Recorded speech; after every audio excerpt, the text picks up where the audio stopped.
Happy Friday, everyone. You know what that means. Another episode of Coffee, Chats, and Communications. Hey, Mia. Hello, Liz. How are you?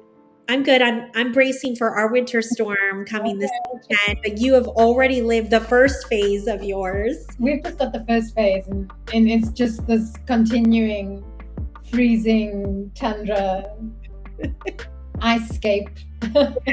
Exactly. The mounds of snow are now mounds of ice. Yeah, we're going to have freezing iguanas. We should be 25 degrees on Sunday. So for us, that's a really big deal. It is a big deal. It actually is really bad. So, so let's see if we're, hopefully we're okay next week, next Friday. We shall see.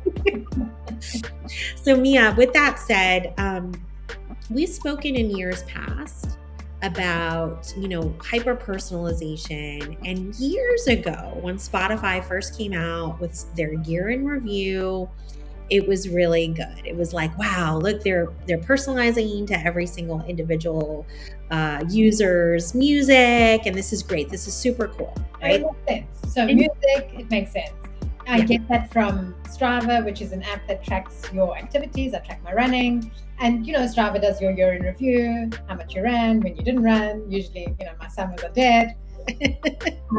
It's interesting to me. It's something that's relevant to me. Mm-hmm. Well, a few weeks ago, I received an email, and it was from Chase. And the subject line, I'm going to read the subject line to you, was, "It's here. Your 2025 recap as a Chase private client." And my immediate reaction was, I don't want a recap from my bank on anything that I've done. Why are you giving me a recap? This is not what I want, not from my bank. I opened it, and it couldn't have been a more irrelevant email to receive. And I'm going to share it. So not hyper-personalized, not targeted, not valuable for you. No. And even never mind the subject line says that, right at the top, your 2025 at a glance and a look ahead. Okay. Then it tells you how many years I've been a private client, who cares?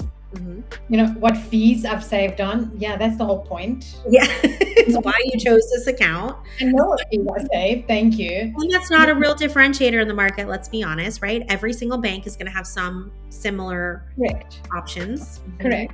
Followed by retirement was the most popular goal in 2025. So not my retirement. And then you start planning for your goals. But what are my goals? You don't know my goals? Right. You should. You're a private client.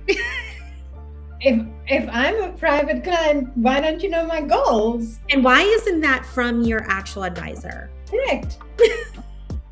All of this was just here's an irrelevant email that lost the plot for a private client. Yes. This is basically a marketing's attempt to just upsell you without any relevant information. And we used to call it spray and pray.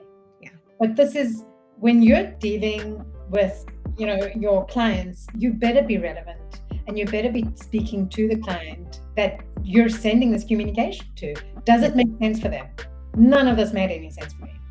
On top of which, it's not aligned with their brand, right? So looking at your communications from how is the customer going to feel? Is this going to cause confusion? Is this clear? So on and so forth. Is this also aligned with our brand, our tone of voice? This should have been a high-touch email for a high-touch client.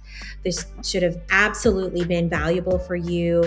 You're spending time to read an unnecessary email, so deliver value back to you as the client. What a missed opportunity on their part. Completely missed opportunity. And if you're going to be communicating with me, don't do it once a year and pose it as if it's a recap on my 2025 when you're trying to upsell services, or give me irrelevant information. Mm-hmm. Make it relevant for me. Include information that makes a difference to me. Include information about the accounts that I have with you. Yeah. So none of that. Great lesson to not just copy what other people are doing either. Actually think about your clients. What is this message intended to do? So we'll leave you all with that, Mia. Another weekend of, blistery weather. Hopefully everyone will stay safe and warm. Yeah. And the blankets. Cheers. Bye.